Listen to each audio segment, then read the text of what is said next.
Step 5, build a strategy. In working step 5, one thing that we ask is that everybody look for the worst. We must strategically begin to plan on ways of being able to confront issues when they come about. Things aren't going to always work in the way that we want them to work.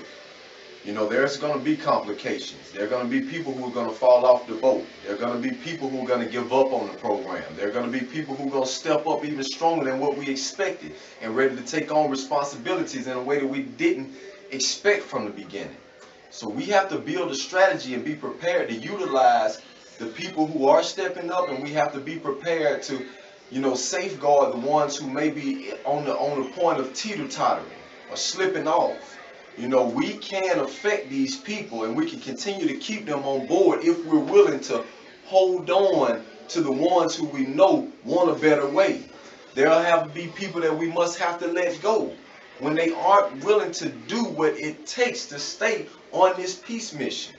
You know, peace mission, it stands for preparing everyone as change evolves. We have to have a strategy. We have to come together with this strategic planning, meaning that we have to set up council meetings. We have to utilize different systems like the free conference lines that they offer on the different websites. They have these different functions that we can go to. We can come out in numbers. They have peace rallies. They have opportunities in the parks. We got ways that, you know, whether we're in the prison system or in the free world, that we can come together and we can build a strategy to keep the majority of the people on point. But consistency, that is the number one key here. Being consistent, being persistent, you know, doing things that we know are going to keep the people on point and in line with progress. It's about progress, not perfection. Remember that. We are striving for progress, not perfection. You know, we're looking for people to do certain things, but we can't put mandates on people. We can't make them do anything. We can only offer this way of living. We can only offer these 6 steps, and we can walk with them through it. But we can't position people in a place to where, you know, when they begin to slip back in their old routines, that we give up on them. You understand me? Or that we hold on to them too long. That's why it's important that in step 5 that we start building councils. We start counseling with one another in the different areas where we're at, whether it's in a prison or a town, whether it's in a juvenile or it's inside of a school setting. Wherever it's at, we need to build councils of people who are working these steps and allow them to begin to mature and building their own little councils. See, that is the way that we begin to allow people to start taking hold and taking claim of their own P.O.P.S movement. The movement is when it's a person there that's willing to move it. It don't take but one person. It was only me. You understand me? With God's possessive powers to propel me in that area, I went throughout that compound. Nobody was there to say, hey, brother, we need you to go here and we need you to go there. I just prayed and I asked my higher power for guidance, and I went in faith. I went in faith that I didn't know how to accept that faith. But I just knew that it was right in my heart. It was right in my God's eyesight, and I pushed forward with it. So you got to remember that we got to set these councils. Another thing that we want to look at is we must know their reasons for rejection and form a defense before they strike. There are going to be certain people that are going to strike at us. They're going to want to try to tear us down. But we got to be prepared for what they're going to strike at. If they feel like we're a group of individuals who are poor, they may strike at areas of economics. You know, if they know that we don't have any political ties, they may strike there. They may strike with different strivings of being able to come in and tear us apart. You know, going into different leaders and telling them why this is not the move for them. You know, we have to look for the areas, but we have to be on it. We got to be on top of everything. Another thing that I want to bring to the forefront when we're speaking about this, you know, like we said earlier, look for the worst. Expect it. So that way when it arrives, there is nothing that we have to look at crazy. Hey, okay, wow, that happened. Now let's move to the next level. Let's move to the next step. We cannot stay rooted and grounded on situations that don't have enough flow in it to keep us, going. We can't get stuck. We can't get in a rut, and we can't give up. Giving up is not an option. Seeing this thing through is the only option. One thing that is good that my brother David always talks about is find the path of least resistance. We must allow the peace program to flow like water. When P.O.P.S come into a different community, facility, or what have you, we have to be prepared to deal with the different administrators, because they're going to be able to see that these guys who they thought were lost cases are able to do the things that their own administration can't do. And people who have been working for the last 20, 30, and 40 years in these systems cannot do. Politicians cannot do this. These 6 steps are a way to unite us, help us to understand our problem and get into the solution, and then begin to strategically take that solution to the rest of our communities. We have to stay rooted and grounded on the spiritual foundation, family. If you don't have a higher power, find one, select one, utilize one. Whatever motivates your heart and your spirit to continue to stay focused on what needs to be done one day at a time. That's what's important. Another thing that we want to speak about, it says right here, it says, we did not change overnight, so it can't be expected of others. But don't use that as an excuse not to hold others accountable or responsible. We know that this is a process. You understand me? This is a process that can take forever, the rest of our lives. But are we prepared to walk with people for the rest of our lives? Or are we setting up where we can just come in like an evangelist, throw the program down on them, and move to the next one? If that's the case, we in this for the wrong thing. We're not strategically prepared to do that. We're strategically preparing ourselves to walk with people for the rest of their life. For all of us to continue to counsel, to mission together, to find ways to incorporate ourselves in every area of the communities. If I'm inside of a prison, I need to go into the mental health unit. I need to go into the social working unit. I need to go to the counselors. I need to go to the security warden. I need to go to everybody that I can contact on that compound to find a way that the 6 steps of peace can help formulate bonds with everybody. Because everybody got some kind of input, and everybody got a networking source. Everybody got connections that can help us continue to flourish and grow. We have to utilize what we have around us.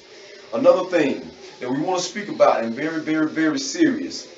In closing this step, remember that we want to bring our knowledge together, forming better ideas on how to present these men a plan to bring peace and purpose into their lives. Many moments of clarity with ideas should be written and spoken to with our peers to help in the cause of eliminating chaos and unrest at this place. One man can change a group. One group can change a dorm or a community. And one dorm or community can change a prison or a town. But it all starts with that one man and his strategy. So what you have to offer, it needs to come to the table in step 5.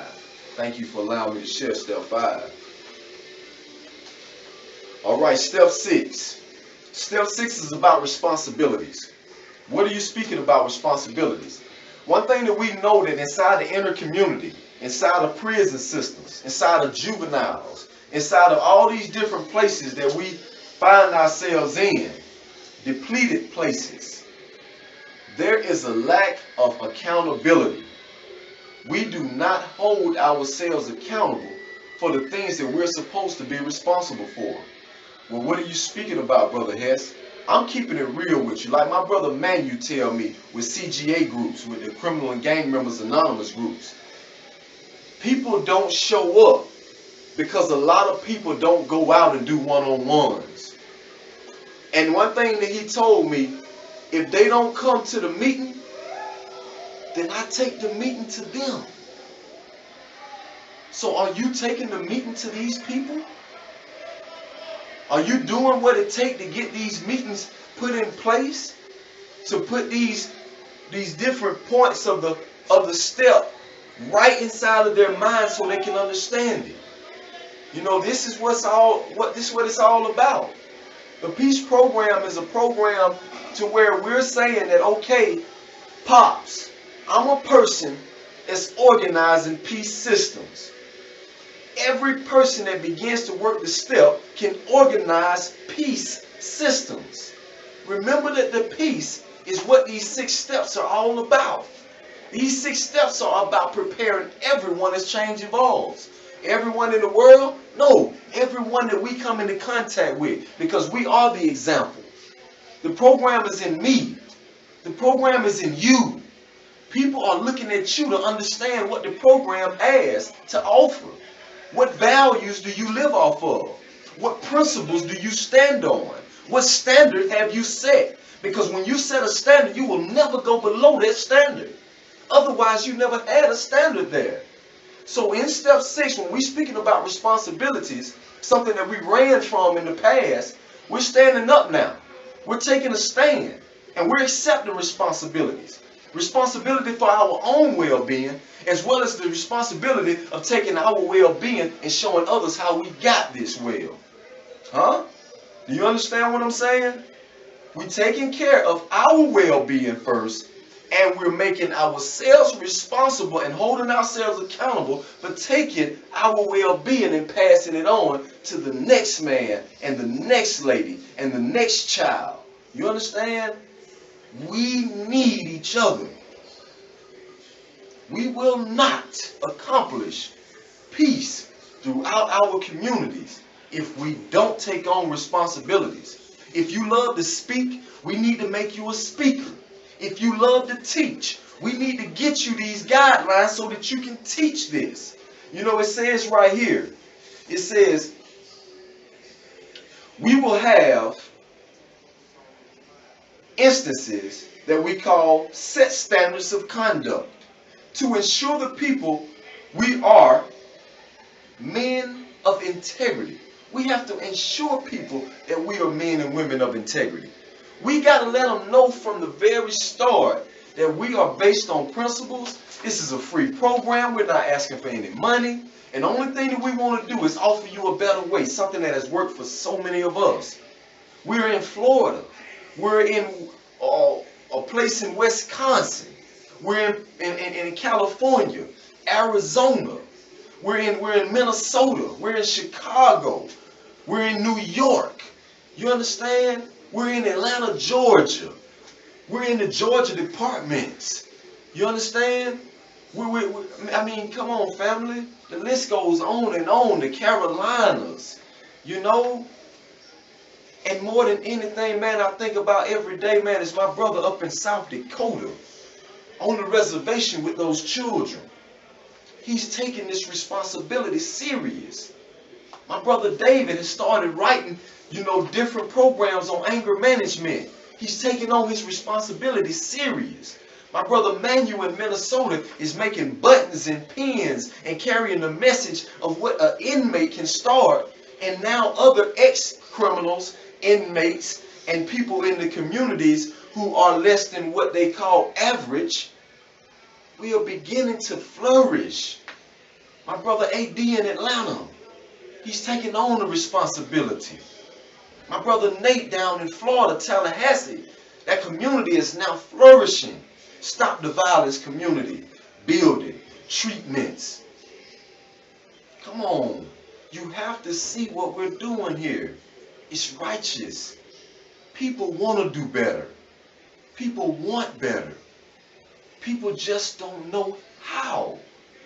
And if we're willing to take on responsibilities, just like the P.O.P.S that a lot of us wanted in our lives, if I become the same man that I wanted in my life for the next child, for the next brother, for the next elder, then I'm going to be able to affect every person that I come into contact with. I promise you this. There's something that's going to be left in their mind. There's something that I'm going to leave with them, whether it's just the glow of my skin, the passion of my voice, the love of my heart. I don't give handshakes very much. I give hugs. No homo. I love my brothers and sisters. And I gotta believe that my love can go past just what the regular love consists of. I don't have a normal love. I've been saved by grace. So I have to give this back. Responsibilities. Remember, if a person is quiet and they don't like to do much, but sit back and watch things, that's an observer. Get them a pen and a paper. Let them write notes on what they're observing and seeing. Everybody has a part to play in this movement. It's a movement, meaning that it's meant to move. We have to move this thing by utilizing everybody. Well, I don't like her, and he acts like this. Who cares? Get your personality out of the way. We got a mission at hand. Did Martin Luther King say, oh, well, we're not going to deal with those people. We're not going to let them do this, that, and another because, they're this, that, and another. No, you want to march? Come on. You willing to join arms with us? You willing to not fight back? To show these people that we're willing to love you until you're willing to love us back. We will hurt under your fist if that's what it takes to show you how you paining us mentally, emotionally, and spiritually. That's the seriousness we got to take care of. If you're not going to be serious with it, then just move on out the way until you're ready for this. But if you're willing to just give a little bit, just a small, minute amount, we need it. We're ready for you. And we leave an opportunity available for you to go through that door with us. Remember, we're meant to move. That's why this is the P.O.P.S movement. P.O.P.S, people organizing peace systems. We have to design a system of our own. Yes, it's going to get complex. Yes, it's going to get strategical. Yes, it's going to take time out of the weeks to have conference calls, to have meetings, to go to community meetings, to go to the White House, to go to the state capitol, to go to the county commissioner, the city alderman. Yes, it's going to take that time, that patience. If people don't have jobs, let's go ahead and start getting them an opportunity to show them who they need to call, how they set up appointments, and give them a criteria to go by when they go into these offices. We can't expect people to just know. No. It's time for us to go back and re-walk them across the street with us, hand in hand with them. Then once we walk them across that street, we know that they're able to walk across that street. But that doesn't mean that they can now walk across the interstate. We all know that we need a bridge to make it across the interstate. That's why in step 3 we express the importance of unity. Because where one man cannot build a bridge, guess what? 100,000 can. 1,000,000 can. And that's what P.O.P.S has to offer. A healing for every community throughout this country. It doesn't matter if you're white, if you're Hispanic, if you're black, if you're Asian, if you're Indian, if you're rich, poor, if you're single, if you're married. It doesn't matter if you're a child, if you're an elder, if you're my age of 32. It does not matter who you are. We need everybody. We need everybody. How can I expect the president to help make things better in my society? What am I going to tell him? No, don't worry about the white people. No, don't worry about the Hispanics. No, don't worry about the Asians. You focus on black. You're black and you do for black. What? Are you crazy? You must forget that blacks only make up less than 14% of America. So who voted him into office? Huh? That's right. 60 or more percent white. So he has to do for those that are in our country. My mother is white. My father is black with Native American ties. My grandmother was half Native American and black. My Native American culture resides and goes back to my Hispanic community. I don't see no separation. So if that's what you came here for, was for a power movement, whether it be white power, black power, or Hispanic power, or whatever power, you came to the wrong place. This is unity. Everybody. It's like they say, there's no I in me. But there is an I in unity. You and I. T.Y. We tie, baby.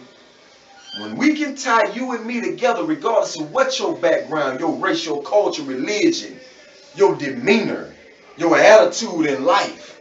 I don't mind if you being a strong black man, or if you being a strong, sophisticated white man, or if you being a little bitty kid, or if you being a old elder that can't hardly move.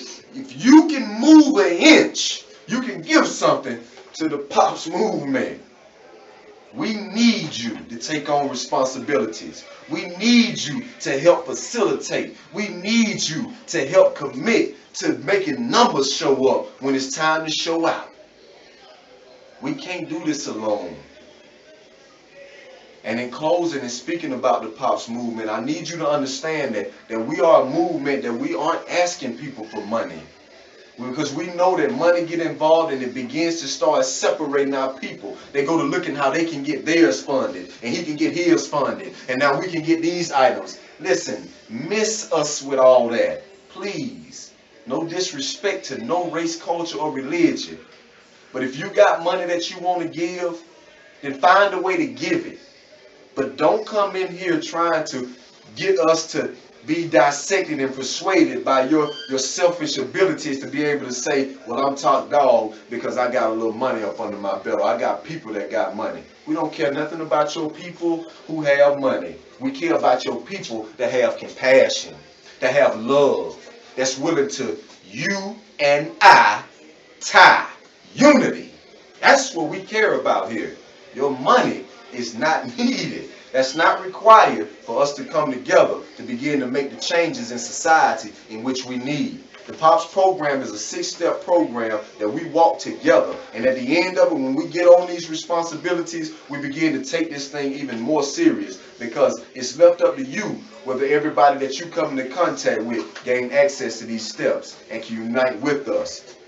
When we go to the House floor, when we go to representatives, congressmen, when we go to governors over the states, when we go to different reps inside of the cities and the councils to get parks and recreation set up, to build up the morale in our different communities, inner city and outer counties, you understand me? We got to come large. We got to come with a vision. We got to come with an understanding. We're not striving to be understood. We're striving to understand what it takes to bring about change. That's what it's about now. It's not about your personality. We want to deal with what happened to you. And that's the problem.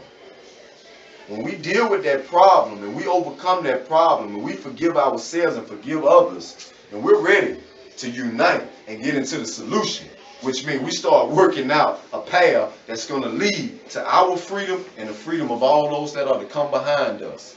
Remember, this program is people and prisoners organizing peace systems.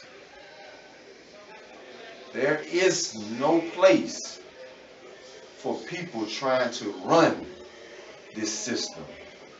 We're based on unity. And I will tell you that from the beginning, and I will tell you that in the end. Please, family, understand why we came together. We're sick of the gun violence. We're sick of the rape of our women. We're sick of the drug use. We're sick of our fathers and our mothers being taken from us because of their diseases. We're sick of our fathers molesting our children. We're sick of our fathers molesting our mothers and our sisters and our daughters. We're sick of this drug abuse which have taken away our mothers and our fathers. And the way that it's begun to corrupt everything within our environment. There is no more self-worth. And if I have no worth for myself, how can I ever have a worth for my environment in which I'm around? People talk about smog in the air. People talk about all these different issues with the environment, with social conditioning, with what's going on with different media sources. But they're only going to do what we allow them to do. If we begin to say that we want to learn more about the environment, the media is going to start getting hip to what's going on with the environment. They want to have a channel that intrigues us. But are we prepared to be able to show them why we need channels like this? Why we need to come together to better stimulate the minds of our children to get off of the screens and get to interacting with each other. I love you. And I may not know you personally, but I know your pain. Because my pain has driven me in here. My pain has left me here for what they say will be the next 35 years. I've done 5.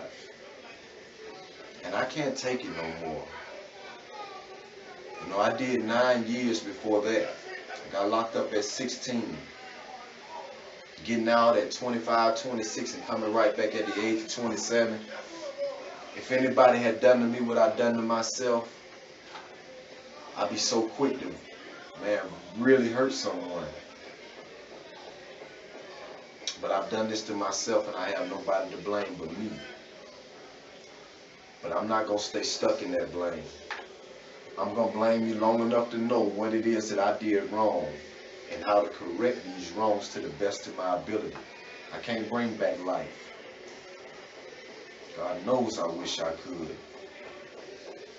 But I can help everybody that's still alive embrace what it is that they have in their heart. What did you want to be when you were 5? What did you want to be when you started wearing the mask the hardest and things started getting complicated in your heart? I thank everybody for showing up and allowing us to speak from our heart to your heart. I thank everybody for participating. And I never take the credit for this because I know that God did for me what I could not do for myself. God gave me a life. And he gave me a reason for being biracial. And he gave me a reason to go to rock bottom in order for me to fight tooth and nail to come up out of this. And I may not ever see freedom.